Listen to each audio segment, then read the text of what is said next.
Guess what time it is? Showtime. That's right. It's showtime. All right, so what we got to do to continue on with our... we only got 2 pages of notes this time. You happy about that? But don't worry, there's a lot to unpack.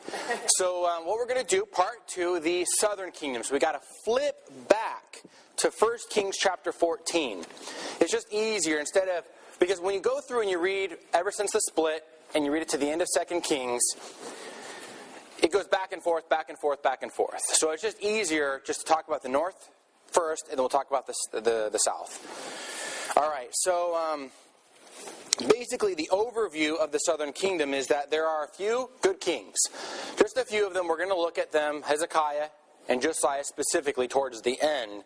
But the majority of these kings are just like the northern kings. They just get worse and worse and worse. So even with these good kings, it's basically like this cycle of corruption, reform, worse corruption. Reform, worse corruption, until ultimately enough's enough. It's time to just purge the sin out of the city, which is exactly what God does. Now, remember, in the north, there are various dynasties. All kinds of dynasties. In fact, I don't even remember how many there are.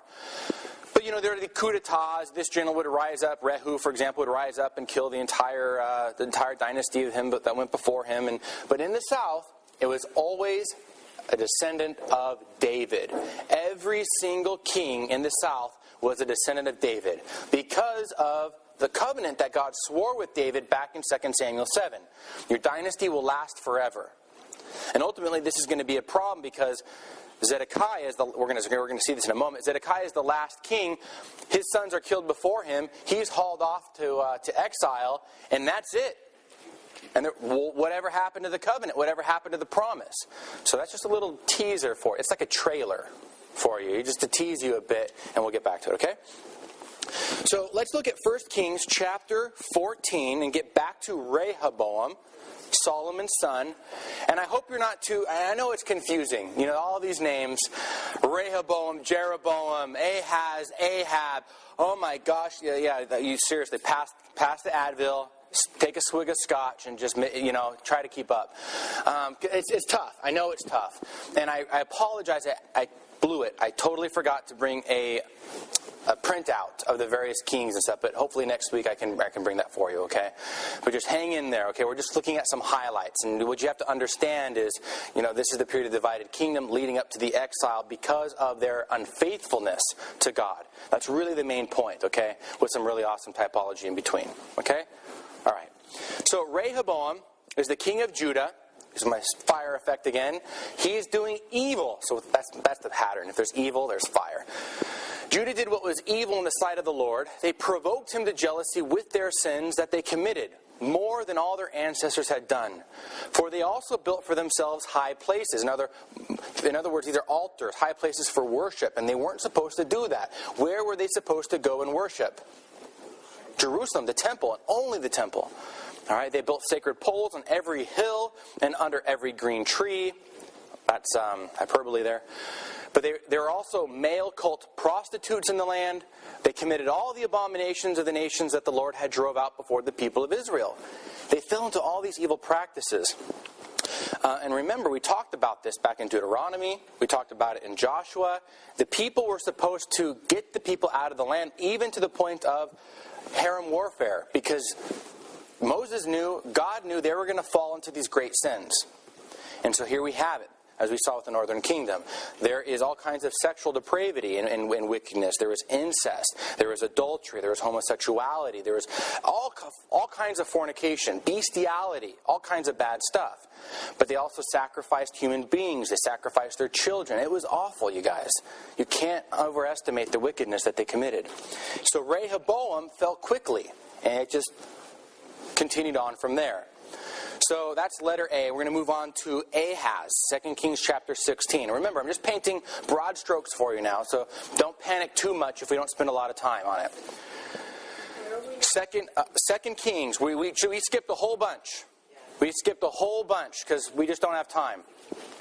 We jumped from 1 Kings 14 to 2 Kings 16 because I really want to spend a lot of time on some of the latter kings of the kingdom of Judah, okay? So we jumped. Major jump. Alrighty, so Ahaz, 2 Kings chapter 16. Here we have verses 2 and 4. He did not do what was right in the sight of the Lord his God, as his father David had done. But he walked in the way of the kings of Israel. He even made his son pass through fire. In other words, he even sacrificed his son according to the abominable practices of the nations whom the Lord drove out before the people of Israel. He sacrificed and made offerings on the high places, on the hills, and under every green tree. It just gets worse and worse and worse. So that's all in 2 Kings 16. But if you read into 2 Kings 17, what he does next is also extremely bad. And I'm going to just spend a little bit of time, just a moment or two, contextualizing something. All right, actually, we're still in 2 Kings 16. I apologize. Jumping back and forth. 2 Kings 16. What's going on here is that the king of Israel up north, as well as the king of Syria, are teaming up on him, putting a lot of military and political pressure on him. They're basically trying to defeat him. So instead of turning to Yahweh, instead of turning to God and imploring help, who does he turn to? Assyria. He turns to Assyria and he tries to establish this relationship with him, okay? And of course, Assyria was a growing power at the time, and he managed to overthrow this threat levied on him by Israel and Syria. Okay, you with me so far? I know it's like, oh my goodness, even more confusing. Syria, Assyria. It's like if I'm talking too fast, you miss the A and you're just gone. All right, but that's what's going on. What Ahaz did now was he saw the altar in Damascus, and he decided he was going to make an exact replica of that pagan altar. And he built a replica in the temple and sacrificed and offered incense on it in the temple itself. All right, very bad stuff what's going on. Not only morally, but liturgically, and so on and so forth. It just gets really bad. But it's at this point, Ahaz is the king to whom Isaiah the prophet speaks about the virgin bearing a son. And we talked a little bit about this during Advent, when we talked about the advent of the Messiah. It's at this point when Ahaz is looking to establish this relationship with Assyria that Isaiah comes to him and says, ask for a sign of Yahweh, any sign of Yahweh. And Ahaz, with this false piety, says, oh, no, I'm not going to ask of a sign from God. That would be to test the Lord. Here he is offering his son on the, as a sacrifice, building these pagan altars in the temple, living a life of adultery, and all. It's all false piety. Isaiah sees right through him, and he says, "Look, the virgin. I will give you a sign. The virgin is with child and shall bear a son, and you shall name him Emmanuel." This is the context of the prophecy, okay? Now what's important here, sometimes a lot of non-Christians will argue that this is not referring to Jesus Christ. It's referring to Ahaz's son, Hezekiah, who will be like God with us, okay? Who is going to be a great reformer king. All right, so what they say is the Hebrew word for virgin is Alma. Alma, which basically means maiden. I mean, the maiden will be with child and bear a son, and you shall name him God with us. So, no, that refers to Hezekiah, they say. Because, I don't need to put up a slide. We know all the birds and the bees, right? Ahaz takes a young maiden. She conceives, they have a son, and Hezekiah is a reformer king. Basta, right? You like that? It's my Italian coming out of me. But I speak more than basta. I speak pasta, too. Anyways, moving on. We're getting distracted here. Pull it back in. What's important to recognize is that prophecy has a dual fulfillment. It does refer to Hezekiah without doubt. But it can't just refer to Hezekiah, okay? And let's look at this. The virgin is with child. Yeah, we know maiden means virgin. I mean, back then, a maiden just didn't know a man at the time, and so they got married when they were virgin.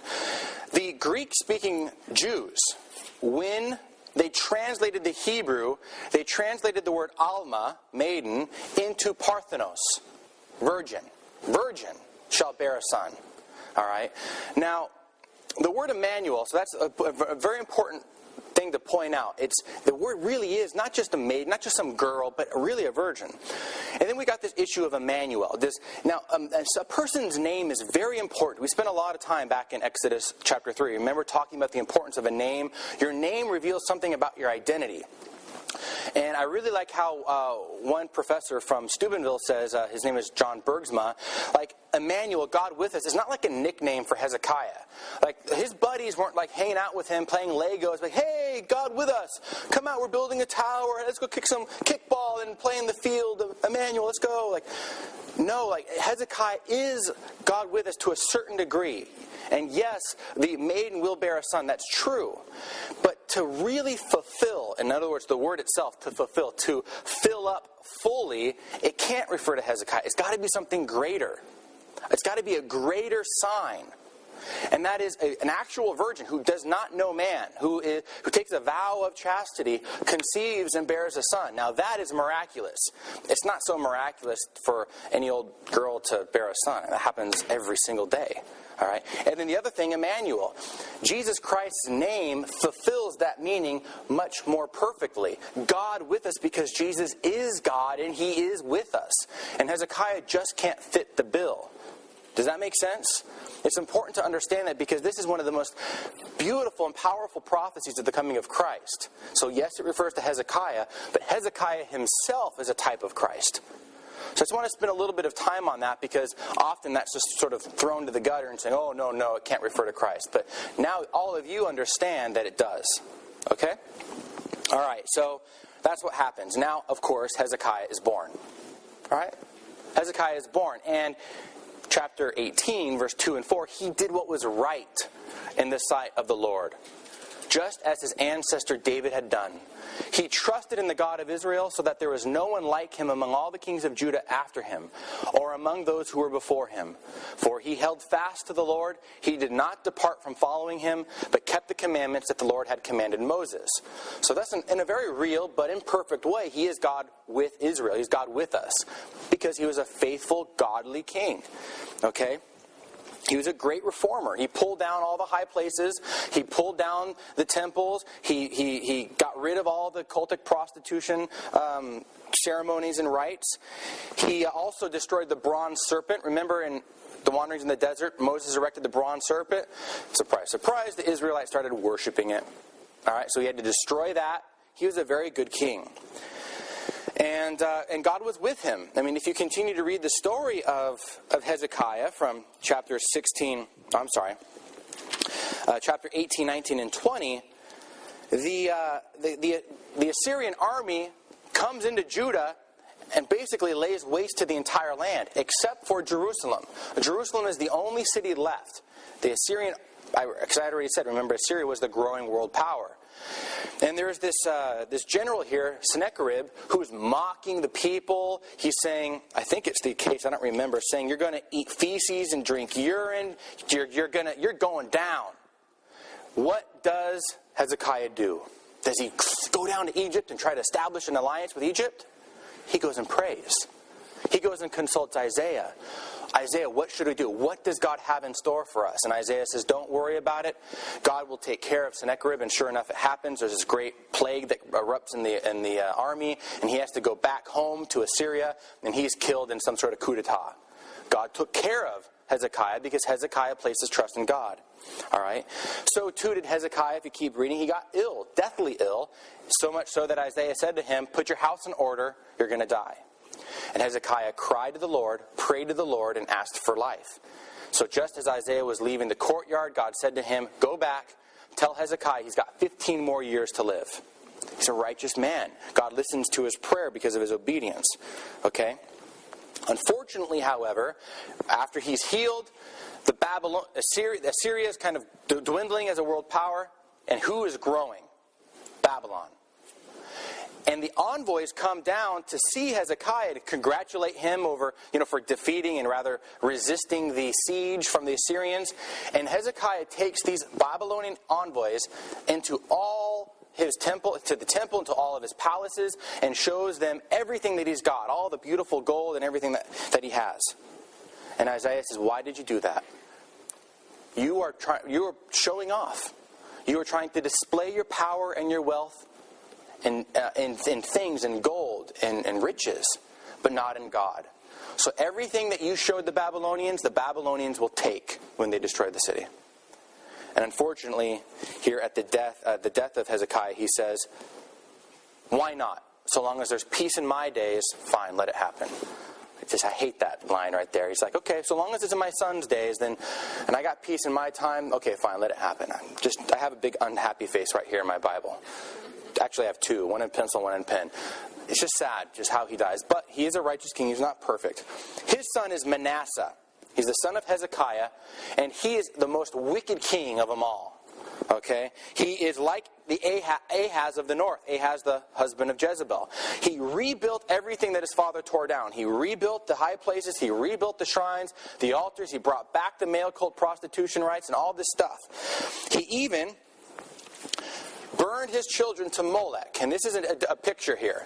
So here we got, I don't know if it's specifically referring to King Manasseh or not, but basically you've got this big golden shrine here, and his hands are out like you see. And what the people would do is put the infant on the hands, strap it down so it can't get off, and lay wood all around the aisle and light it on fire. So you can see these poor kids right here are like, well, this is bad. This is real bad. They're scared. Everyone else is worshiping. They're lighting the fire. That's what they did. All right? Molech. It's like, they deserved what they got, okay? The sins were so horrible and so wicked. So what we see here is because of his sins, of Manasseh's sins, Jerusalem's fate is sealed. Chapter 21, verses 12 to 15, God says, "Therefore says the Lord, the God of Israel, I am bringing upon Jerusalem and Judah such evil that the ears of everyone who hears of it will tingle. I will stretch over Jerusalem the measuring line for Samaria." In other words, it will be like Samaria, okay? Because at this point, Samaria is long gone. That's important to point out. Samaria is gone. Which helps to explain, by the way, why the Syrian army was now down in Jerusalem, right? Because once you move from north to south, it's just for a while, the north was just a buffer. Does that make sense? All right, so I will wipe Jerusalem as one wipes a dish, wiping it, turning it upside down. I will cast off the remnant of my heritage and give them into the hand of their enemies. They shall become a prey and a spoil to all their enemies, because they have done what is evil in my sight and have provoked me to anger, since the day their ancestors came out of Egypt, even to this day. And sure enough, this is what's going to happen. Now, what happens with Manasseh, this is, again, you got the wickedness of the people, but the mercy and the compassion of God. Manasseh was ultimately carried away in chains. He was defeated. The city wasn't destroyed, but he was defeated. And while he was being carried away in chains, he had a great conversion experience. I have the reference here for you in the notes. It is 2 Chronicles chapter 33. He has this great conversion experience, and he implores the Lord for mercy. He asks for forgiveness. And he basically has a 180 experience. And God frees him, and God allows him to go back to Jerusalem. And what does he do when he gets back to Jerusalem? No, he did right. I led you down the wrong path there. He actually tore down everything. He tore down everything that he built, and he actually lived the rest of his days as a righteous king. But Jerusalem's fate was still sealed. Punishment still had to come for their wickedness. You can have forgiveness of their sins, but the punishment must still come. That's very important to point out when you talk. I don't have time to talk about it right now, but all sin has dual punishment: eternal punishment and temporal punishment. When we go to confession, our eternal punishment is forgiven. We'll go to heaven. We might have to pass through a little purging fire first. I dare say most of us will. But we might have to still undergo some sort of temporal punishment, whatever that might be, to teach us to love, to teach us to sacrifice for other people. I could say a whole lot more about that, but I must resist. All right, now Manasseh ended well, but Jerusalem's fate is sealed. His son is Josiah, the great reformer king. Here's the second great reformer king of the south. All right? He walked in the way of the Lord. Here we have 2 Kings 22:2. He did what was right in the sight of the Lord, and he walked in all the way of his father David. He did not turn aside to the right or to the left. He kept going straight. And he was honored for that.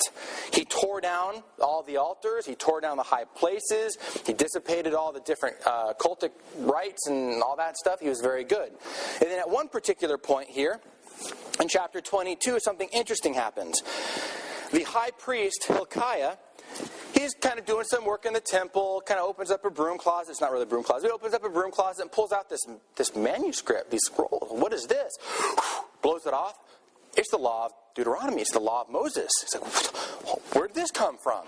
You know, you sort of like, it's maybe like when you came to the Bible study, like, where's that Bible? Pull out that Bible.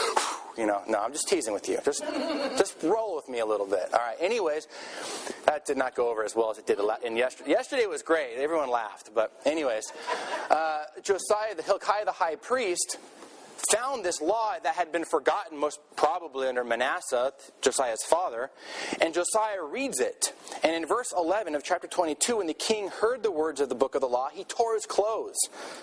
And the king commanded Hilkiah the priest, and Ahikam the son of Shaphan, and Akbar the son of Micaiah, and other people, go inquire of the Lord for me, for the people, and for all of Judah, concerning the words of this book that has been found. For great is the wrath that the Lord has kindled against us, because our fathers have not obeyed the words of this book to do according to all that is written concerning us. So he knows the sins of his father, and he is afraid, because you go back and read Deuteronomy, we went through that, right? Remember that? The curses of the covenant, they're laid right there. And the people said, well, take the curses. Don't worry, we'll obey the Lord. And Moses is like, yeah, right. He knows they weren't going to do it. And Josiah sees what's coming down the pike. And God sends a prophetess, a woman prophet, Huldah, and basically she says, yes, Jerusalem will be destroyed, the temple will be destroyed because of the sins of your fathers, but because of your righteousness, because of your penance, you will live in peace. And then Josiah continues on with all of his different reforms. All right. Unfortunately, he died very young in battle with Pharaoh. The Egyptian Pharaoh, his name is Necho. You can read all about that in chapter 23. He dies very young, and the people mourn for him. They really loved Josiah. He was a reformer king, and he really served the people as the king was supposed to serve the people. Not oppress them, not be a tyrant, but love them and serve them as the bridegroom should serve the bride. All right, you all with me so far? All right. Kind of interesting? Yeah, good. All right, so chapter 5, last page of the notes. Here we notice at this time, Jeremiah, the great prophet, Zephaniah, and a little bit later, Ezekiel, they come into play. This is how you're going to contextualize the prophets. You go back and read the prophets with this history in place, it'll make sense to you. Okay? Now, the next king is Jehoiakim. Jehoiakim is Josiah's son. Did he walk in the ways of his father? No, he was very wicked. So in 605, Nebuchadnezzar, now the king of Babylon, came and took Jerusalem and made Jehoiakim his vassal for 3 years. This is if you notice, actually take a look at your charts again, please. And you're going to notice, if you've got them right there before you, in the sections of the divided kingdom and the exile, the southern kingdom, the purple kingdom, you see it goes a lot longer than the north. Does everyone see that? Because the northern kingdom was destroyed in 722, and the southern kingdom continued for a ways on after that. But you'll notice when it ends, what they have here is a little box that says 3 deportations. Do you see that? This is the first deportation in 605 under King Jehoiakim. Jehoiakim with an M. Like, mommy, Jehoiakim. Okay? 605, Nebuchadnezzar took some people away. And Daniel, which we're going to talk about him next week, was one of the people taken away in exile at this point. Now, Jehoiakim, with the M, all right, he rebelled, and he died while Jerusalem was being besieged yet again. And in 597, 8 years later, Nebuchadnezzar took his son Jehoiakim, with an N, like, manna, okay? It gets confusing, I know. Just one letter throws you all off. But Jehoiakim, his son, is taken into Babylon in chains. That's the second deportation. And Baruch and Ezekiel are taken in that deportation, okay? We'll talk more about this next week when we discuss the exile. All right? You all with me? Fantastic. So, that is King Jehoiakim. Now, what Nebuchadnezzar did is he made Zedekiah, another son of Josiah, sort of this vassal, this puppet king. All right, he was bad, and he wanted to rebel against Nebuchadnezzar. He was sinful. He wanted to rebel. Jeremiah said, "Don't rebel. Admit that you're going to be defeated." In fact, Jeremiah wore a wooden yoke on his neck to prophesy and symbolize with his own. Don't read that yet, please. To symbolize that they're going to have to submit to the yoke of Babylon, right? And these false prophets would come and take this wooden yoke off Jeremiah's neck and smash it to pieces and prophesy falsely that they would have victory. So Jeremiah would have to go and get an iron yoke and say, if you do not accept what's coming, then it's going to be even heavier. And so you see yet another example of these prophets prophesying in word and deed. I'll say one more example about that. Ezekiel also prophesied. What God told him to do was shave his head with his sword. Just completely bald, shaved his head, and he took a hair. Let's see if I remember this correctly. He took 1/3 of the hair, and he struck it with the sword. You can imagine him running around, striking the hair with the sword, okay? He took another third, and he burned it, his hair. And he took another third of his hair and threw it to the wind. And people, what are you doing? He said, this is what's going to happen to you. 1/3 of you will die by the sword, 1/3 of you will die by fire, and another third of you will be scattered to the winds. Prophets prophesying in word and deed. Pretty interesting, right? Okay, so Zedekiah did rebel. That's just what he decided to do. And what we have here is we're talking about in 2 Kings 25 what happened. He rebelled, and the city was besieged until the 11th year of King Zedekiah. It took a while, but it happened. On the 9th day of the 4th month, the famine became so severe in the city that there was no food for the people of the land.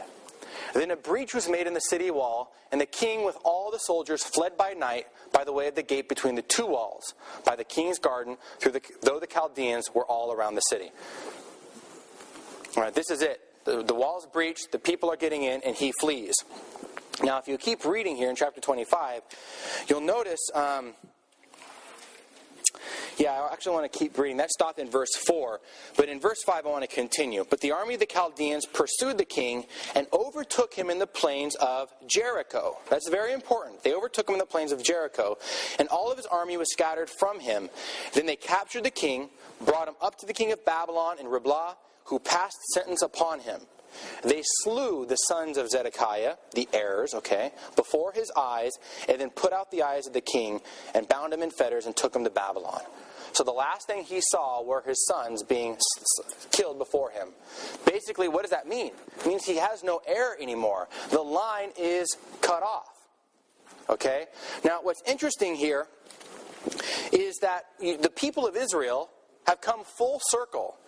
Remember, they came way back when, under Joshua, they came into the promised land to take possession of it at Jericho. Jericho was the beginning of the conquest. Now, they've come full circle. The last king of Israel is captured at Jericho, then his sons are killed, and he's hauled off into exile. And they no longer have possession of the land. See that? Jericho to Jericho. Not only that, Abraham came from Ur of the Chaldeans, all right, from Babylon. Now, then he was called to come into the promised land, and then what happened? Now, we just read about, they're carried back into Babylon, into exile, yet another full circle. God has to start all over with them later and try to bring them back. We're going to look at that next time, the exile and the return.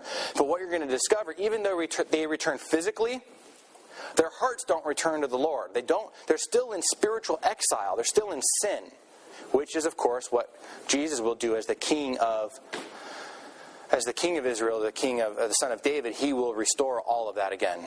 Are you with me? How they've come full circle? Okay, great. Now, Jerusalem is burned. I really went a while. Just look at that. Just it keeps going and going. The temple's burning. Just it kept burning. It was bad. Just really want to emphasize something with that. When the city of God and the temple of God was destroyed, the people never thought that would happen. The people thought, we've got the temple. We've got the Ark of the Covenant. No one's going to defeat us. And sure enough, it was. And so it was you cannot begin to imagine the catastrophe that this meant for the people of Judah. And ultimately, of course, for all the Israelites. But, the temple's destroyed. It just kept burning and it's gone. Jeremiah, luckily, took the Ark of the Covenant and hid it in a cave somewhere. No one knows where it is. There's no Raiders of the Lost Ark. That was completely fiction, if you didn't know that before. What's this guy's name again, the actor? Come on. Harrison Ford. I couldn't remember it. All right, Harrison Ford did not find it. It's gone. And that's in 2 Maccabees chapter 2. Jeremiah took it and hid it. And the temple, then the city was destroyed completely. And that's it. And that was the third deportation in 587. That is when the city was sacked and burned to the ground. 587. And we'll come back again next week and look at it in a little bit more detail. But what I'd like to do is talk about Isaiah and Jeremiah really quickly. Just point out a couple of really awesome prophecies that they give to the people. Not only just that, and we've discussed already before, that the city is going to burn, but that God will be faithful to them and will bring them back, even though the line of David has apparently been cut off. All right, what we're going to see in a moment is called the tree of Jesse. All right, Jesse is David's father. Even though that's been cut off, and it seems like the Davidic line has been snuffed out, God will bring a son of David back again. Okay, we're just going to look at a few things. If you can, open up to Isaiah chapter 9. If you've got quick fingers, if you were raised a Baptist, you're going to get there quickly, I'm sure. If you were raised a Catholic, we'll just, they'll find it. I'm awful, I know. It's all in good fun, come on. Isaiah chapter 9. We already discussed Isaiah chapter 7, right? The virgin will bear a son, right? That's a very beautiful prophecy. And here in Isaiah chapter 9, what we have, you're going to recognize it. Maybe one of you might want to sing it. Handel's Messiah. You know, the beautiful prophecy that Handel put to music. Handel's Messiah, okay? What I'd like to do is start in verse 1 and just read around a little bit and point out a couple of things here. Isaiah chapter 9, verse 1 says, "In the former time he brought into contempt the land of Zebulun and the land of Naphtali. But in the latter time he will make glorious the way of the sea, the land beyond the Jordan, Galilee of the nations." This is Isaiah 9, verse 1. Verse 2, "The people who walked in darkness have seen a great light. Those who dwell in a land of deep darkness, on them a light has shined." You recognize this? We read it every Advent. All right, what is so important about this? The land of Zebulun and Naphtali, the land of Galilee. This was I didn't point this out. It's in your notes. Maybe you saw it. But these were the first places that the Assyrian army came and destroyed. So gradually, the Assyrian army picked away at the northern kingdom. Little here, little there, okay? And the land of Zebulun and Naphtali were the first to go. So what Isaiah is prophesying is that they are going to be the first ones, the land of Galilee are going to be the first ones to see the light. Jesus is born in Nazareth of Galilee. And if you read carefully in the Gospels, he begins his ministry in the land of Zebulun and Naphtali. In other words, he is going to restore the kingdom of David exactly where it started to decay, where it began to fall apart. Does that make sense? Are you with me? I see a couple of confused faces. That's my reading. It's okay. Oh, okay. All right, so if you're all with me, that's what Jesus is doing. He's going to begin the restoration where the deportation began, all right? And then if you go on, verse 6, it says, "For to us a child is born, to us a son is given, and the government," here's the song, right? Can you hear it? "And the government will be on his shoulder, and his name will be called Wonderful Counselor, Mighty God, Everlasting Father, Prince of Peace. Of the increase of his government and of his peace there will be no end, upon the throne of David and over his kingdom, to establish it and to uphold it with justice and with righteousness from this time forth and forevermore." That's beautiful, right? Remember, the throne of David will be brought back. And again, just to point out Dr. Bergsma's very important point is that these names of the Son of David are very important names. I mean, Wonderful Counselor, Mighty God. This is not just some mere man. "Hey, Wonderful Counselor, come on and play with us. We're going to go, I don't know, do something we shouldn't do." I don't know. You get the point? The name is the essence of the person. This can only refer to some sort of God-man. To really be fulfilled. Same thing with Isaiah 7, and now we're looking at Isaiah 9. There's so much in Isaiah. It can only be referred to somebody who is Wonderful Counselor, who is Mighty God, and who is the Son of David at the same time. You get that? Mm-hmm. Okay. I'm sorry I didn't sing it for you, but it is what it is. So now flip 2 chapters to chapter 11. Again, the same theme, the stump of Jesse, chapter 11, verse 1. "There shall come forth a shoot from the stump of Jesse, a branch will grow out of its roots. And this branch, the Spirit of the Lord, will rest upon him. The Spirit of wisdom, of understanding, of counsel and might, of knowledge and fear of the Lord. It's the sevenfold Spirit. Okay? And his delight shall be in the fear of the Lord.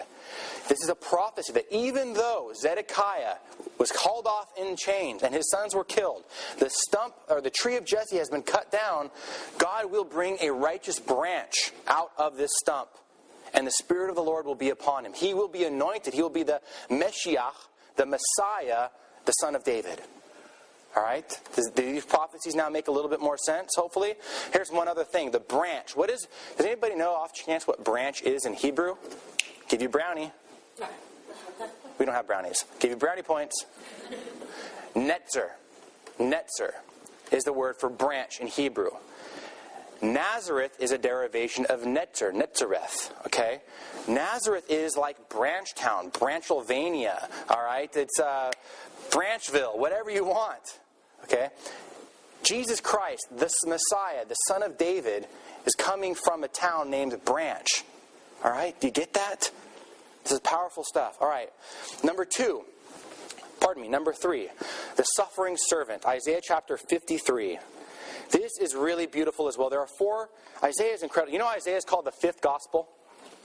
It's called the 5th gospel because his prophecies of the Messiah were so incredibly accurate regarding Christ. It's as if he was the 5th gospel. He wrote the 5th gospel. And Isaiah chapter 53 highlights that. There are other servant songs. The servant of the Lord would suffer in order to redeem Israel and to forgive them of their sins, to atone for their iniquity. Now, Isaiah was the most quoted and most read book after the Psalms, so it's a very, very important book. Now, in Isaiah 53, I'm just going to read a little bit, just to give you a few goosebumps, but I encourage you to read it on your own, okay? Talking about this suffering servant, this Messiah, the Son of David, and it's all connected together. It says, starting in verse 2, "For he grew up before him like a young plant, and like a root out of dry ground." That root is talking about the root. I just noticed that, by the way. I don't know why I never noticed that before. See, you just learn something all the time. It's no coincidence that this suffering servant is like a root coming out of dry ground. Anyway, so there you go. "He had no form or comeliness that we should look at him, and no beauty that we should desire him. He was despised and rejected by men, a man of sorrows and acquainted with grief. And as one from whom men hide their faces, he was despised, and we esteemed him not. Surely he has borne our griefs and carried our sorrows. Yet we esteemed him stricken, struck down by God, and afflicted. But he was wounded for our transgressions. He was bruised for our iniquities. Upon him was the chastisement that made us whole, and with his stripes we are healed. All we like sheep have gone astray. We have turned everyone to his own way, and the Lord has laid on him the iniquity of us all. He was oppressed and he was afflicted, yet he opened not his mouth. Like a lamb that is led to the slaughter, like a sheep that before its shearers is silent, so he opened not his mouth." And it goes on. It's so beautiful. It's so beautiful. That is, I can't tell you how many Jewish people have converted to Christianity because of that. You cannot read that and not see Jesus Christ. And this is the Messiah, the Son of David, that Isaiah prophesies about. A couple things to say about Jeremiah, then that's it. We should call it a night. Dare say, I see a lot of yawns. I'm bombarding you. Don't feel bad. I see everything from up here. Just like Father sees it when you read the bulletin. Father sees you reading the bulletin out there, okay? We see everything from up here. Anyways, Jeremiah. Jeremiah prophesied 70 years of exile. Jeremiah was carried off down to Egypt, as a matter of fact. You read the last chapter of 2 Kings, as well as Jeremiah himself. Jeremiah was saying, no, just accept it, it's coming, your city is going to be burned. And some of the few people that remained rebelled yet again. They killed the man, I forget his name, I'd have to go back and look. They killed the man whom Nebuchadnezzar had set up as his viceroy. They killed him, assassinated him, and then hauled Jeremiah kicking and screaming down to Egypt. And while he's kicking and screaming, Jeremiah is saying, Nebuchadnezzar is going to find you down here. You can run, but you can't hide. And sure enough, later Nebuchadnezzar came down and took Egypt as well. In any case, the exile was going to be for 70 years, he prophesied. And of course, that's what happened. We'll come back to that next week, sure enough. And if you look at, Jeremiah is the very next book, okay? So just open up to Jeremiah chapter 30 and 31. What we have, in the midst of all this doom and gloom, and you can even just see this picture right here of Jeremiah, he's moaning and groaning because he was lamenting the whole time, and he had a lot to lament about. And in the midst of all this lamenting in the book of Jeremiah, chapters 30 to 33, there's these great restoration oracles that God is going to restore Israel. He's going to bring them back from exile. All the tribes, not just Judah, but all the tribes eventually. And what we have in Jeremiah chapter 31, verse 31, is the prophecy of a new covenant. And this is extremely important. A prophecy of a new covenant. The Israelites would never have thought of there being a new covenant before. And this is what it says, 31:31. Behold, the days are coming, says the Lord, when I will make a new covenant with the house of Israel and the house of Judah. In other words, with both houses, with both kingdoms, with all the tribes. Not like the covenant which I made with their fathers when I took them by the hand to bring them out of the land of Egypt. In other words, not like Sinai. Jesus will not renew the Sinai covenant. He's going to renew the Davidic covenant, okay? Because remember, the Sinai covenant, the Sinai law, is imperfect. It's concessionary, okay? My covenant which they broke, and I showed myself their master. But this is the covenant which I will make with the house of Israel after those days, says the Lord. I will put my law within them, and I will write it upon their hearts. And I will be their God, and they shall be my people. And no longer shall each man teach his neighbor. So I'll be out of a job then. No longer shall each man teach his neighbor. Not even a couple chuckles there? No? Oh, okay. And each brother saying, know the Lord, for they shall all know me, from the least of them to the greatest, says the Lord. And I will forgive them of their iniquity, and I will remember their sin no more. This is when the law of God, the covenant, will be written on our hearts. And this is the passage that Jesus refers to when he talks about the new and everlasting covenant in his blood at the Last Supper. He's going to fulfill that prophecy right there. The next thing is a new Exodus. You read in chapter 32, verses 36 and to 41. Now therefore, says the Lord, the God of Israel, concerning the city which you say, it is given into the hand of the king of Babylon by sword, famine, and pestilence. Behold, this is important, behold, I will gather them from all the countries to which I drove them in my anger and in my wrath, and in great indignation. I will bring them back to this place, and I will make them dwell in safety, and they shall be my people, and I will be their God. I will give them one heart and one way, that they may fear me forever, for their own good and the good of their children after them. I will make with them an everlasting covenant. There's that covenant again. And I will not turn away from doing good to them, and I will put the fear of me in their hearts, that they may not turn from me. Okay, this is the new Exodus. Remember, now we're going back to ground zero.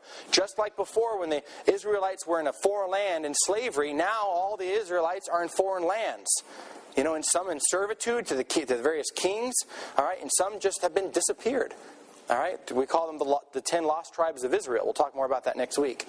God is going to say, I'm going to bring them back. I'm going to bring them back in a new Exodus. I'm going to restore the kingdom. This is everything that Jesus is doing. Okay? And then finally, I'll just mention this in passing, Jeremiah 2, and Jeremiah also, in other words, speaks about this righteous branch that will come forth out of the stump of Jesse. It's right there, Jeremiah 33:15. It's very, very important because, as I was saying, you cannot underestimate the horror for the Jews in seeing their king being killed, the king being carried off in exile, and all the heirs slaughtered before him. For them, it's like, where is God? He has abandoned us, but he has not abandoned them. He's going to restore their kingdom again. He's going to bring back the Son of David. Which brings us to next week's topic, the exile and the return. We only got 2 more weeks left, all right? And then that's an overview of the New Testament. So I know, true to form, I bombarded you with a lot of information, but they're broad strokes. You've got the notes. You can always go back and listen to them again. But I hope that gives you a good overview now of the divided kingdom. We've seen how it was united through the work of Samuel, then Saul, David, and Solomon. And that was short-lived. And now we've seen how the kingdom split, right? The northern kingdom fell into sin. It was destroyed by Assyria. And then the southern kingdom was also destroyed ultimately by Babylon. Do you all have a good overview of all that? I don't know if it's snowing or not. Is it snowing now, Father Paul?